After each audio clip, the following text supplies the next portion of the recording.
శివ పార్వతులేమో ఈ దంపతులనిపించాలి ప్రతి సంసారంలోనూ మా కథలే వినిపించాలి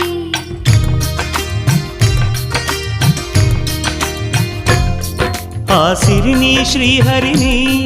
మా జతలో చూపించాలి శ్రీకాంతుల కొలువంటే మా కాపురం అనిపించాలి మా ముంగిలిలోన పున్నమి పూల వెన్నెల విరియాలి మా చక్కని జంట చుక్కల తోట పరిపాలించాలి